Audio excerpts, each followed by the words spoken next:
And welcome back to The Nose Plays Grim Dawn. This is part 4 in our series on playing Grim Dawn in 2026 in the lead up to the new Fangs of Astrakarn content. This video series is more just a basic, WTF is Grim Dawn. Here are some interesting mechanics, and here's some cool ways to get started. So we're going to be finishing this series up in the next video or two. I'm not going to play through the whole game with this character, obviously. That's not the intent of this video. But there were a couple more things that I wanted to try to show off before I end the series.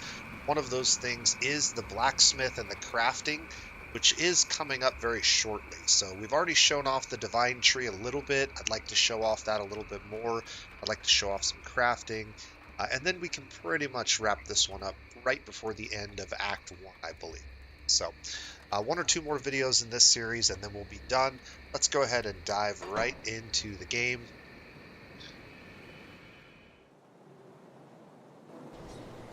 And just to recap, we are playing an Elementalist. An Elementalist character is actually a combination of the Demolitionist and the Shaman. Started off with a Shaman class, kind of focused in on two-handed weapons and lightning damage early on with Primal Strike and later Brute Force abilities, adding both lightning damage to our main auto attack with our two-handed sword. Later picked up an interesting rifle which gave us a whole bunch of bonus points to Blackwater Cocktail. So I quickly, during our level 10 skill points, picked up the Demolitionist to take advantage of those points, and now we are a flame-touched shaman, so we also do fire damage in addition to lightning and burning and electrocute and all those other cool bonuses. So that's what we have going on right now. Last video, we picked up a couple points in this guide to kind of demonstrate our pets, and you can see we have a nice little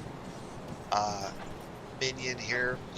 There's actually an interesting button, you may have seen it before, called the Pet Attack, where we can literally control our pet and send him where we want him to go. So I'm going to go ahead and bind that with one of my keys, and if I click that, now I can basically control my pet a little. He's not just completely brainless, so that's pretty cool. What else? Anything else we need to talk about before we just get going? I don't think so. So let's take a look. We were trying to secure a portal in Burwitch Village. We still have 2 enemies to slay for one of these guys. Search the cavern for the Sliff camps along the Burwitch Road. This caravan. Search the caravan. Okay. And then find Kasparov's apprentice. So we'll just take our portal to the Foggy Bank. And we'll take a look at the map. So this is the area in gray that we uncovered last time. You can see we pretty much uncovered this entire region of the map. So we're going to be focusing on this region up here today. So we need to go ahead and cross this bridge into the next zone. Go ahead and go this way first.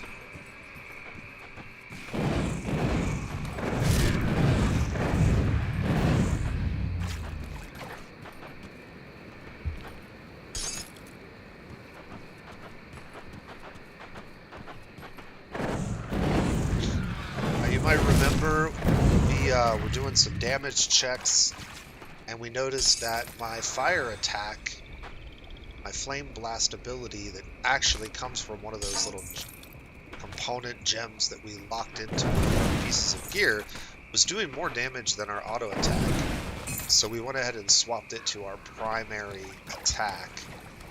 I also have my Molotov cocktails, which do a lot of fire damage as well.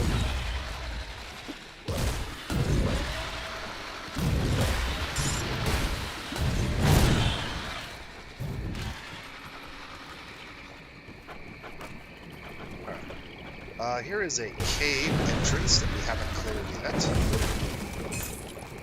But let's go ahead and there it goes.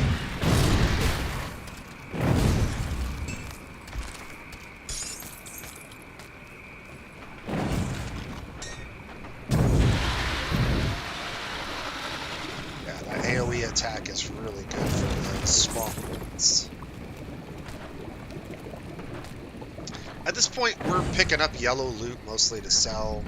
There's very few yellow loot items at this point in the game that are going to be amazing. Better than what we have. The loot pool in this game is pretty interesting in that it drops so much loot. It's almost sometimes overwhelming. It feels a little bit like Borderlands 2 in that respect, where there's just like tons and tons of loot all the time.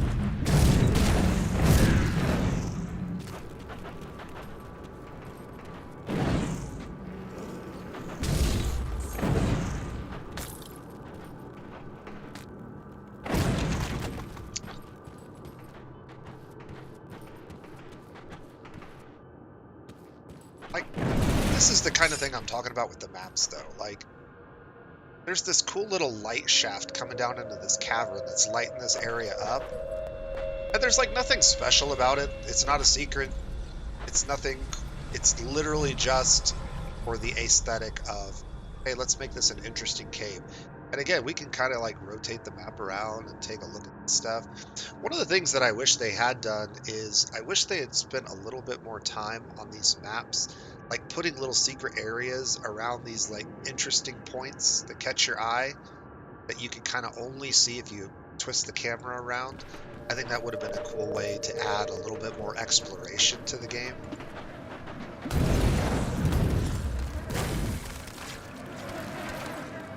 Or, I guess, incentive to explore every little nook. Is maybe the right way to say that. But there's a few of those throughout the game. I think I showed off a couple of them in the early part of the game. And there are, like I said, secret caves that don't show up on the map and secret passages that don't show up on the map. So there's entire little tunnels and things you can get into that do not show up on the map at all. And so you do kind of got to look around, and I know there's definitely some that I've missed over the years of playing this.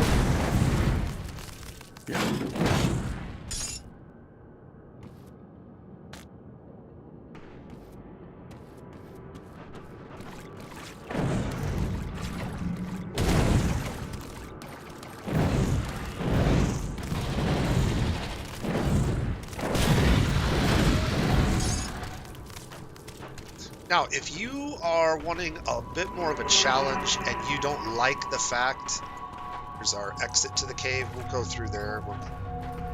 If you don't like the fact that the game is kind of a power fantasy and you're feeling a little bit too strong too early, there's a real easy solution for that.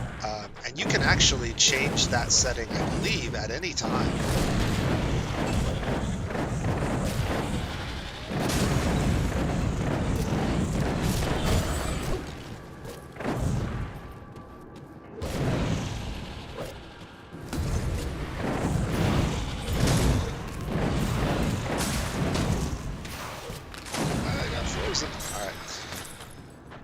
As I was saying before I got interrupted, if you're feeling the game is a little bit too easy and you're just kind of crushing all of the mobs way too quickly, and you want something that's a little bit more of a challenge, there is an easy way to fix that.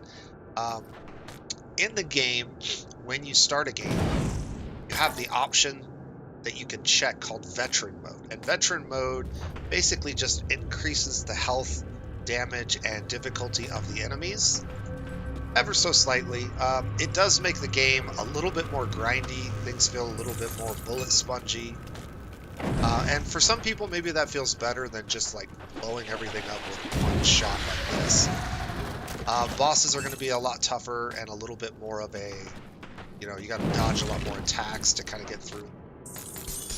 So you do get slightly better rewards for running through the game on Veteran Mode. But the consensus within the community is largely that if you want to get to a harder difficulty mode, just zip through the first act and get to Elite. And play on the Elite or the Legendary difficulties. That's going to get you a lot more mileage than trying to grind through normal mode on Veteran. But if you do feel like things are just too squishy, try clicking on veteran mode before you start your game. I believe that's something you can turn on or off throughout the game. You don't have to play the whole game on veteran. You can literally just toggle it at the start screen. So.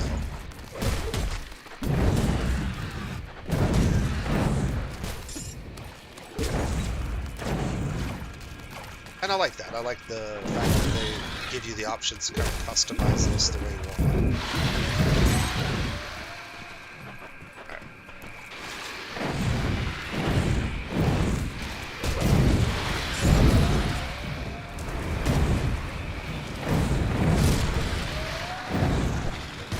Storm column circling. That sounds like a very potentially interesting item. So this is going to do bonus cold lightning, excuse me, bonus cold lightning spirit, and it does add to Wind Devil, which is an ability access to. Is it better than our current helmet? In terms of armor, in terms of damage, yes. So we're definitely going to swap that on for that.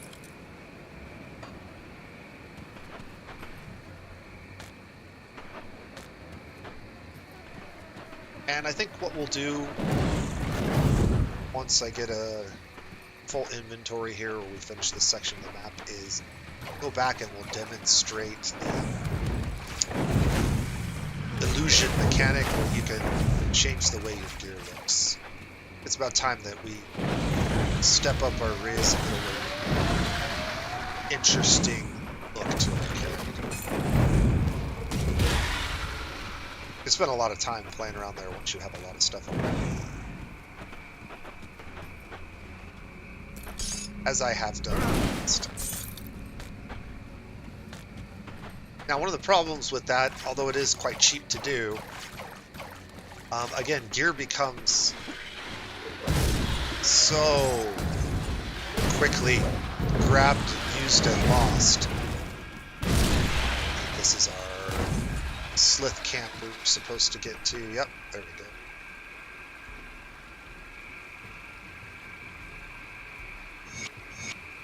go. Go here. So we saved that guy. You may have noticed, if you were paying attention right there, there's an option where we can basically like demand he pay us a little coin before we send him back through. So as I said in one of the earlier videos, you can kind of play your character as a bit of an asshole if you want to really like roleplay a particular, you know, type of character. You can be kind of a bad guy. There's a lot of these little interactions throughout the game, and most of them offer some kind of an opportunity to be a little bit evil or a little bit of a dick. Or you could just be, you know, the quintessential hero and try to do the good path. Some of them do have consequences, so, you know, be aware of that. But so those were the two tunnels that we connected there.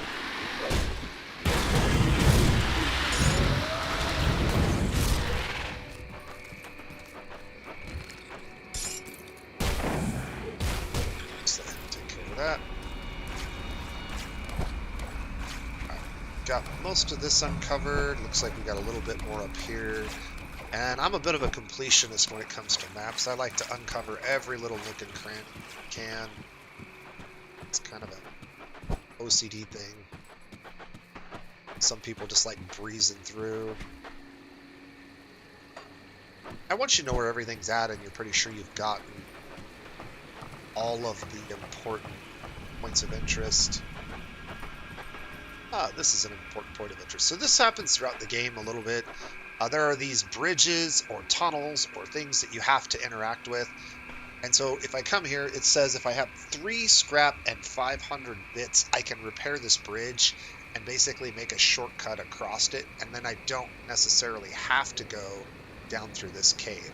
So this is one of those. Now in our inventory, we do have the scrap. And we do have plenty of gold. So if I click on this, now we can just cross this bridge if we want to. So that's very nice. Um, You'll notice if we didn't have that quantity of goods yet, we would have to come down here and go through this cave. And actually going through this cave is beneficial because there's some cool rewards in here. It's a little bit to explore. If I'm not mistaken, yeah, here we go. There is a teleporter right here at the flooded passage. So we're going to use that flooded passage. We're going to go back to town real quick. And we're going to unload some loot and swap some gear. So this was the guy that we rescued. He basically says thanks, and we get a little bit more experience. And now we have another shop that we can purchase items at. He was part of that caravan that got flipped over. We are one level away, half of a level away from being gloves. We'll just set those over here for a second. Go ahead and sort this.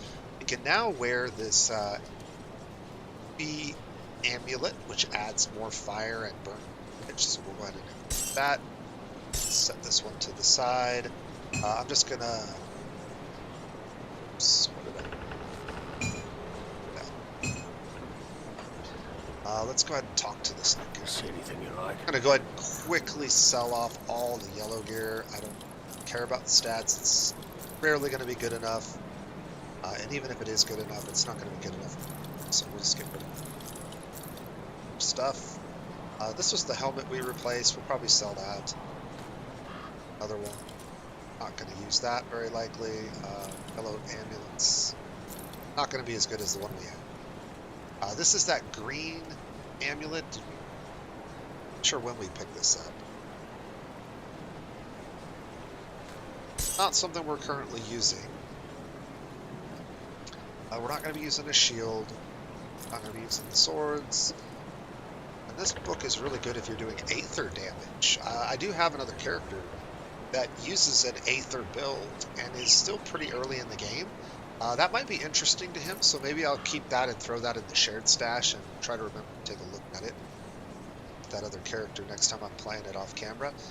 We'll just sell these items, and then this was the life-giving necklace we got from checking on the widow's husband. The constitution is kind of nice. Like 40% constitution is a lot in the early game and allows you to kind of run around without having to worry about your health if you're taking damage. We're not taking any real damage right now, so this is an item you basically always get as a reward. Not something I'm really keen on keeping time to the long-term future. And then this just does poison damage. We'll throw it in our stash with the other poison items that we were kind of collecting. Put it to good use. And maybe we reserve for another character. I'll keep your stash safe. Okay, so throw that in there. Instead of like manually swapping all those over, we can just go boom, click them all over. They auto sort into there. That's really nice. That can just go over there. Keep those on us, and we'll keep those on us for now. And then if I want to, I can kind of sort my inventory a couple times. Double check. There's nothing here to use. I think this is all older stuff. And so again, you have all of these stash tabs you can unlock. So this character can have 6 stash tabs, but in addition to that, we have the item transfer stash tabs. You do have to pay for these as well. You only pay gold for them, so it can be quite expensive to get these unlocked on your first playthrough. But once you have a character get through endgame, I would focus on these tabs with your very first character, not these ones. If you focus on these tabs, all characters get to use these, and then if you keep playing a character, these can just kind of be your mule tabs for certain classes or whatever. But these ones are the most important ones to unlock as you're playing. So make sure you get the ones with the purple-blue color. And we can actually transfer all of these items over to here. So like all of those components, if I wanted to, I could use components. There are some limitations on some of these items being put into these shared stash tabs if they're quest related. I'll keep an eye out. You can't actually put them there, but for now that's good enough. And then let's go ahead and talk to the illusionist. So I don't really like the way my character looks with the Stormcaller's helmet. I like the stats on it, but the look of it is kind of not jiving with most of what we've going on. So, let's take a look and see if we can't find a better helmet. We can try to go with one that's similar to the one we had before, or we could go with something a little bit mysterious, spiky. I'm actually kind of digging this one. That looks pretty cool. And while we're at it, why don't we make our gun look a little... yeah, something... A fire barrel. That looks pretty cool. Like that. The colors of the magic are often associated with the types of damage that they do. So when you have a gun that looks like this, that you pick up, it's actually doing fire damage. This is a different one.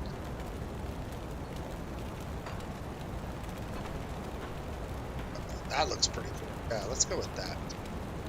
And then, since we're going all fire, let's see if we can't find some clothes that maybe scream.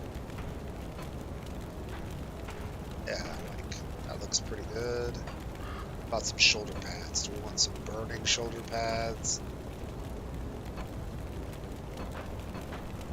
Maybe something like that. That looks pretty cool. Then the gloves. Let's get some better ones. These are the ones we're about to put on. That doesn't look terrible.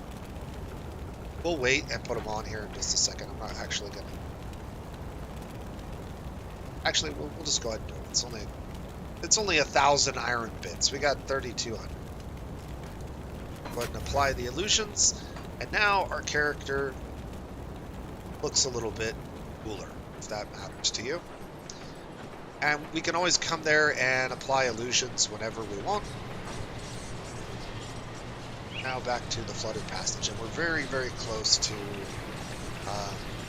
getting to the blacksmith quest, and then I can show you some real basic blacksmithing stuff.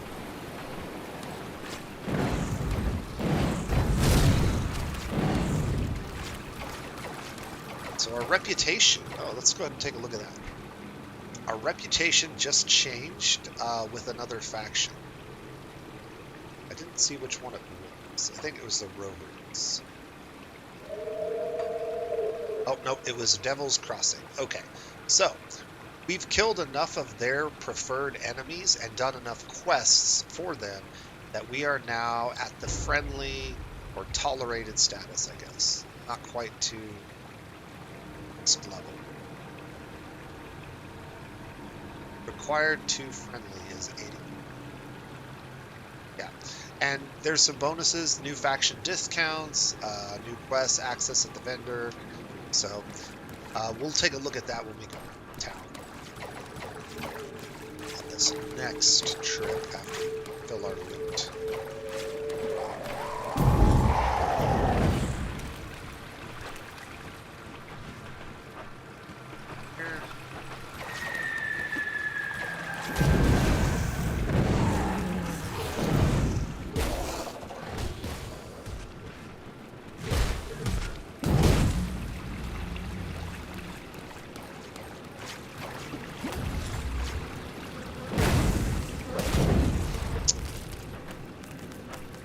You'll notice when we're trying to throw things up over like elevated areas, it kind of glitches out a little. Just a sign of an old game engine.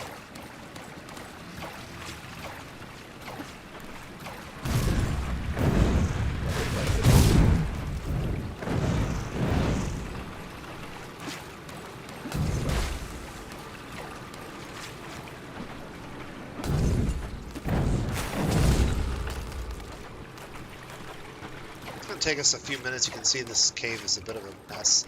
One of the interesting things that the game does is the map is always exactly the same, but what's not always the same, there are roadblocks that are random. And so every section of the cave, let's see if I can find it. I think there's one like right here. So every section of the cave will have these like random roadblocks that will be placed, and every playthrough, those will be shuffled around into various different spots. So the exact path that you take through the cave, even though it's exactly the same map every time, will sometimes be different. Here's one of them. It looks like this on the map. So if you see something that looks like this, some of these are always in the same place, like this one, because you need dynamite to blow it up. There are other places where you'll see these. These randomly shuffle around from playthrough to playthrough. I don't think they reset on any character. Once you've uncovered it, it will always be there for that character. But when you play the next character, these get shuffled around a little bit, and so they're not always in exactly the same place. This is another site where we need some of those purple gear items, and it will take 3 dynamite to clear this path. We don't have enough dynamite to do that yet, so we're going to have to come back to unlock that.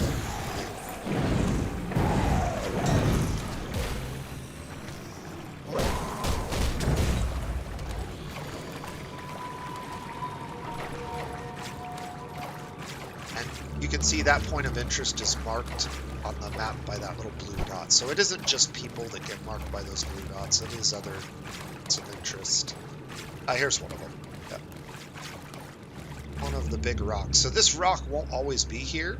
Sometimes it'll be over on this side, or sometimes it'll be over here. It will always give you a potential path to get through the cave system, but it will be shuffled from time to time. I was very confused one time trying to get somewhere because I had gone a certain path a couple of times in a row just by chance, and then the next time I went through that cave with a new character, it was blocked, and I'm like, well, how the heck do you get through here? And eventually I figured out, oh, there's another way around, but it took me a minute. And so now you don't have to go through that experience. You'll know why with your second or third character, certain paths are blocked like this in one playthrough and not in the next.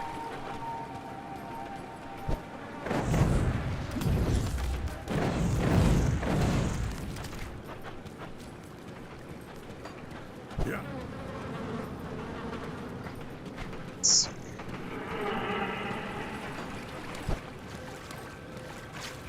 Pretty sure there's another shrine down here, and we need a couple more shrines in order to show off what I want to show off.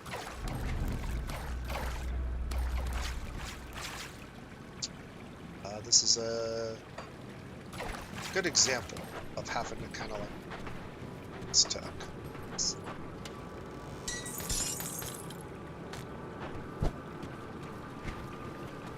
But I wanted to show off more of the devotion tree stuff, and we need some more shrine points to get that.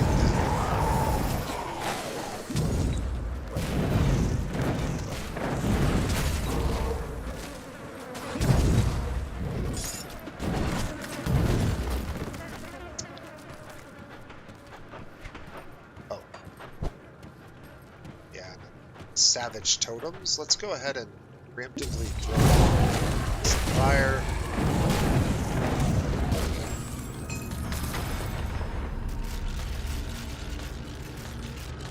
Got another Stormcaller circlet. This might be a good time to take a look at the Stormcaller circlet. So we can see that they mostly have the same stats. However, if you look at the lightning damage, the spirit, there's a few things that are slightly different numbers. And actually, the one we just picked up is ever so slightly better on 3 statistics than the one we have on. Now, the downside is if we swap to this one, you can see the little eyeball here. That eyeball means there's an illusion attached to this. So if I put this one on, I go back to my stupid looking circlet instead of my looking helmet. This is where it can get kind of pricey when you're constantly swapping gear. You're going to have this situation, if you want to look cool, you got to go back and reapply the illusions, which can kind of be annoying. It's not the end of the world. We can also go ahead and attach this. Say we're going to wear this helmet for and attach that to it. We got plenty. Check this ring real quick. Too crazy good there. Check this body armor. Fire damage on some body armor. That's definitely better than bleed resist, fire retaliation, bunch of physique. Yeah, this is going to definitely increase our damage. Again, we just swapped gear right after setting illusions. This is kind of the way of things, unfortunately. Let's put that there. This is for sale. Okay. Let's see. Looking at the map here, I can do it this way. All those spiders. That Blackwater Cocktail, because we have like +4 or 5 to it, is really doing a lot of damage this early in the game. You really don't need to overkill a lot of your damage stats in the early game, which is why I tell you should really be focusing on putting more points down here. Speaking of putting more points down here, we definitely need to do that because we have 3 of them. So now the question is there anything else that we want to points in on this tree that we haven't? We do have a circlet that will boost Wind Devils, which are a shaman summoning thing. Wind Devils can't be attacked. They're just like little dust devil, little whirlwind tornadoes that move around and do damage to the enemy and apply some debuffs. That could be fun. Put a couple more little minions on the field. Going over to the Demolitionist page, we could work up to the Flame, which is like a burst attack.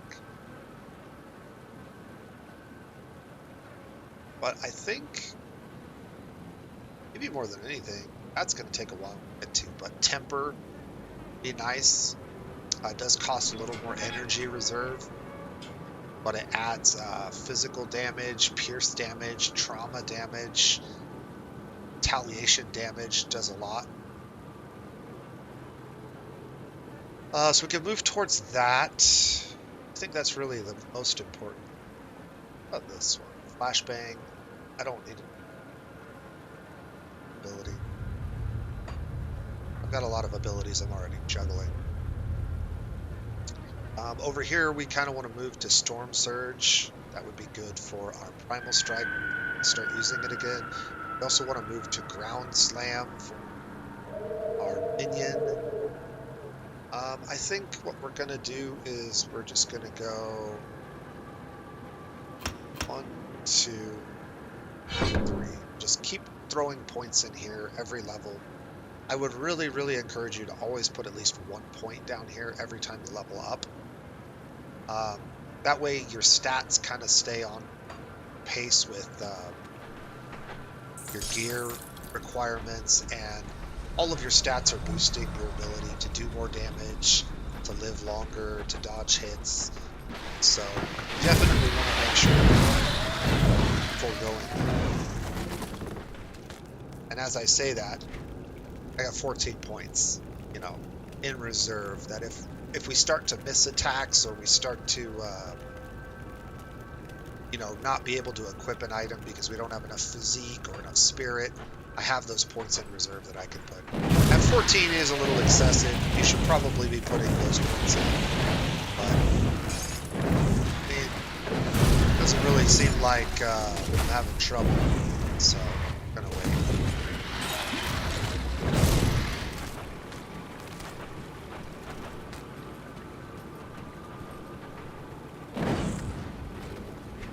Alright, we got another level. We can now put these gloves on, so let's go ahead and swap them on. Let's check out our damage. Fire Blast is now up to 400 damage, Blackwater Cocktail just behind. Our weapon damage is around 300. And remember, this is a weapon we picked up, like, required level 5. But because there's so many % damage bonuses, scaling up the weapon's damage, you can use really old gear quite far into the game. Because the base damages of weapons don't scale all that much until much later. Now they do eventually scale up, and you will find yourself not being able to kill things, so swapping to a higher base damage in 21 to 62 is just not going to cut it in Act 3. But for almost all of Act 1, you could probably get by with just this gun, which is why I picked it up and did what I did. Here's one of our desecrated shrines. Some fire down. Clear the enemy. It's out of it. Alright, and now we have another devotion point. So 3, so I need 2 more devotion points in order to show off the devotion abilities that attach to your skills. Oh, hello, there's a boss.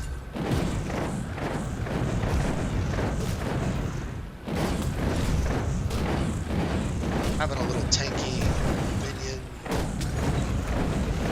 is quite nice. Oh.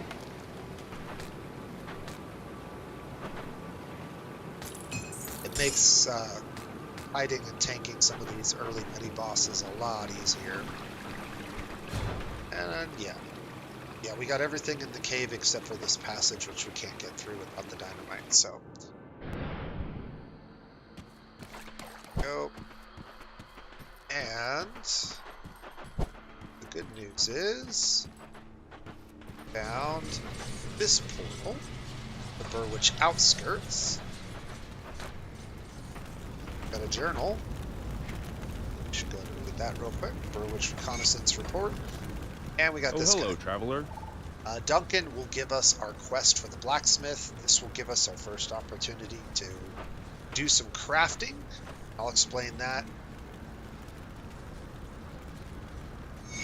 Gotta go find his mentor. And he's actually really close.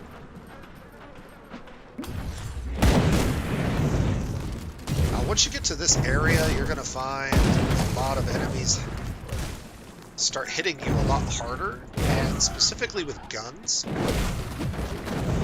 Guns often have piercing damage, and so they ignore armor.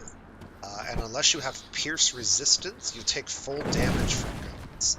So one of the things you can do if you're just getting beat up out here,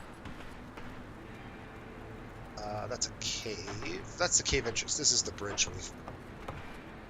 so this is where we would come out if we crossed that bridge right here. This way first. I don't think this is the path.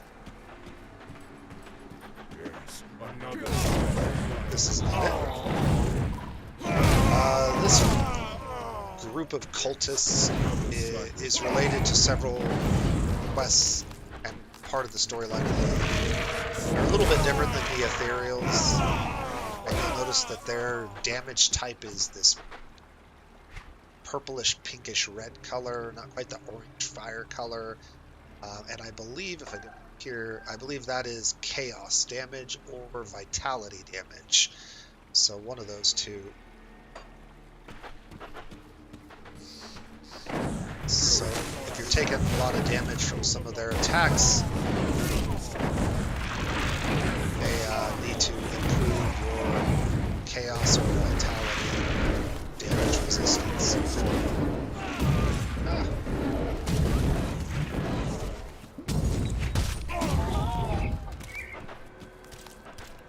There's some loot here.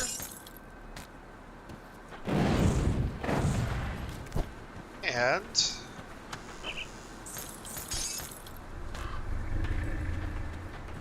we'll find a door here, an iron door that's locked. This is a special dungeon. It's one of those dangerous areas that we saw before where there's like different mechanics that get added to it, and those are semi-random as well, so they'll be drawn from a pool of possibilities. It'll never be exactly the same every time you go in there. And that can change kind of what you want to gear out for in some cases. If I'm not mistaken, this one just has a mini boss behind it, actual loot. But you have to get a key in order to get in there. There are these doors with keys throughout the game, some of which just have like a loot situation, like this one, and a boss. Others are actually different in that they're kind of like an infinite dungeon that you can run.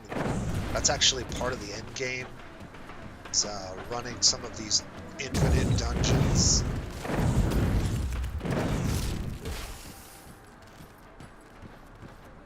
Think a la Final Fantasy Tactics or other games that have such. And there's multiple. It's not just this one or two. I think there's one or every act, possibly.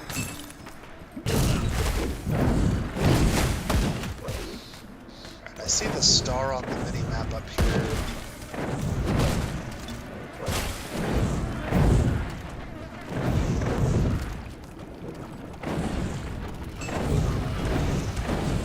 You can see already, as we get a little further into the game, while I'm still doing good damage, I'm not like one-shotting everybody in this section of it. It's taking a little bit longer attacks to land. Okay, so here are... This is the little star I was talking about. Here is the blacksmith that we'll talk to. There's a little quest line.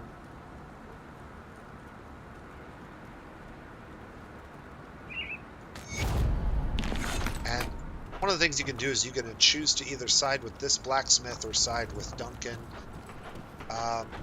There are some limited differences in what those two guys can craft, and there are several blacksmiths that you'll encounter throughout the game that have different ability to craft different things. I'll head back to Duncan real quick.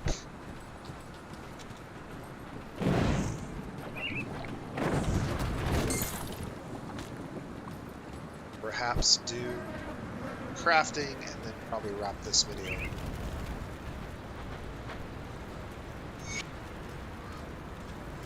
Right. Let's take this back to Devil's Crossing. So we get here.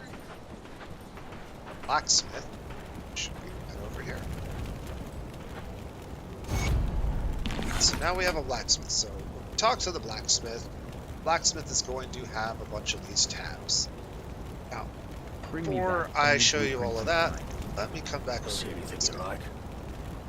Now that we're tolerated, we can actually buy out one of these, I think. Nope, not quite. Okay, we got to get to friendly, buy out of it. But I wanted to show you over on this tab, these scroll-looking things you will find as drops occasionally, and these scrolls are blueprints for different things that you can craft. Now, you'll notice at the bottom of the screen, it says that I've already learned these. Well, how have I already learned them?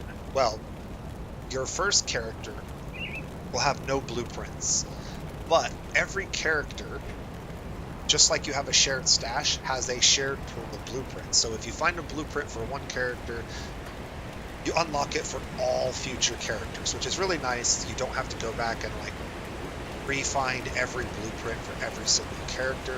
You don't have to switch characters to craft a bunch of gear. You put it in the shared stash. Everybody gets all of them. So I've collected quite a few blueprints by playing through the game. This is showing that I have a lot of new blueprints that I haven't looked at recently. And there's a bunch of things. So I told you, kind of have this infinite potions thing going on, but you also have these temporary potions. So 800 damage to electric and lightning. 90-second duration chaos resistance. This section right here is really, really important. And the reason it's really, really important is, let's say that you're fighting a boss. And let's say that that boss is doing a ton of chaos damage. Well, you can get 900 seconds of resistance to chaos damage specifically for that boss just by crafting it here. And so being familiar with your different temporary buffs that you can throw down on your character is really important. Let's say we wanted to craft one of these. What's it going to take? Well, we need a Rift Stone. That's pretty hard to find, pretty expensive. But what we can do is we can take these Chthonic Seal of Bindings and we can turn them into a Rift Stone. And so a lot of the purple materials that we collect throughout the map, also a lot of the components that we collect throughout the map, are used to craft these special things. And we can turn them into 3 counts of the Blood Bowl for a measly cost of this. So I would need more chthonic seals in order to do this. Only certain enemy types are going to drop chthonic seals. Those are going to be the cultists that we were just fighting. That's probably where we got the one we have. Hey, don't get killed out there. Safe storage, no questions asked.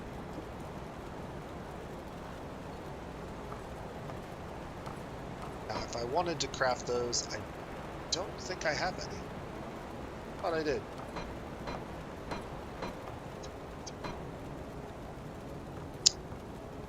Bars, yeah, that's pretty cool. I'll keep an eye out. We'll talk about that stuff later. So yeah, we could craft those temporary pots.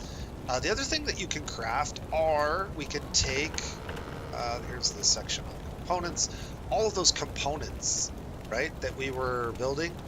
Let's say that we want to add something with more fire damage. Okay. Well, there's this one. Enchanted Flint. Adds 4 to 6 fire damage, 25% more fire damage, 25% more burn damage, 10% physical damage converted to fire damage. Also adds bonuses to pets. Also adds burning weapons. So all of this stuff can be added with Enchanted Flint. All we have to do is have some scrap and a bunch of these searing embers. It will take 4 scrap and 4 searing embers to build one of them. So if we go ahead and do that, and 2,000 iron bits, go ahead and do that, and we now have Enchanted Flint. Now, Enchanted Flint can't be used till level 20, unfortunately, but we're pretty close to level 20. We throw that on our gun, and pretty soon our gun is far more capable than it was before. Now, the problem is, weapons can only have one thing enchanted and attached to them at a time. And so in order to get that new enchanted piece on there, I believe we have to remove the old one. And there is a way to do that, but we haven't quite unlocked it just yet. But come here and search through these. The best way to do it is to search for keywords. So if you know kind of what you're building out, to do more lightning.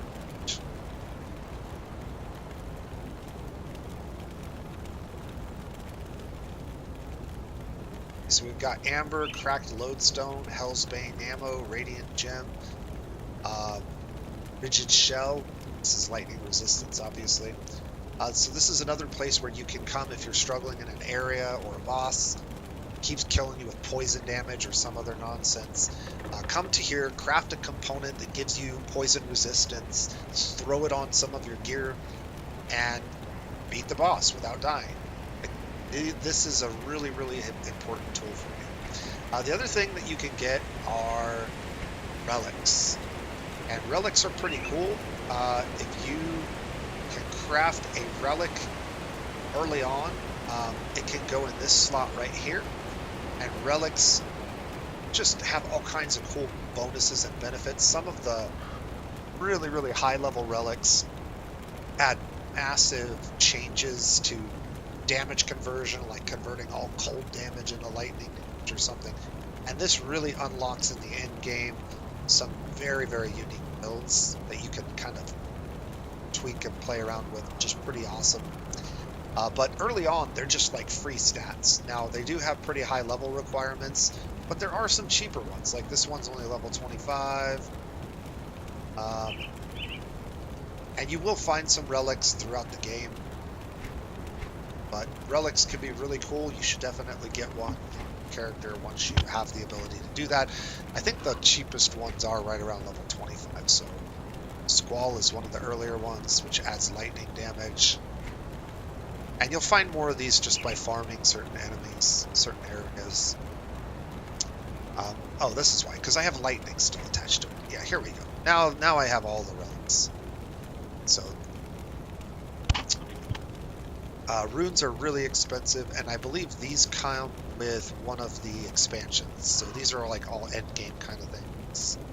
You won't be able to play with a lot of these till you've beaten at least the main game's final act. But a lot of these other ones, you know, empowered relics, yeah, this one only has like a level 18 requirement. So looks like my lowest level ones are about 18. Looks like they just go higher from Yeah. So around level 18, you can start to throw a relic. But I would definitely come and craft one and take a look at them.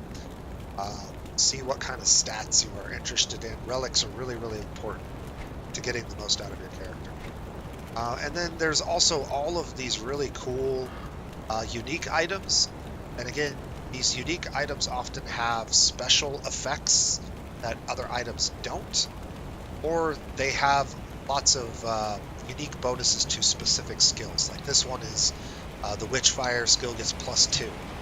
And so if you know you want to build a character around chaos damage, this might be a great one-handed weapon to pick up early. And as you collect more and more recipes throughout your games, you'll have more and more of these that right from the beginning of the game and as you go through the game, you'll be able to find some really good crafted items that you can build that will help kind of fill out your character quite nicely. Most of the time, all it's going to take are some of these purple items and components. Sometimes you need an item over here to get to the next one, but regardless of what it is you actually need, definitely take a look at this, see what things, kind of look around.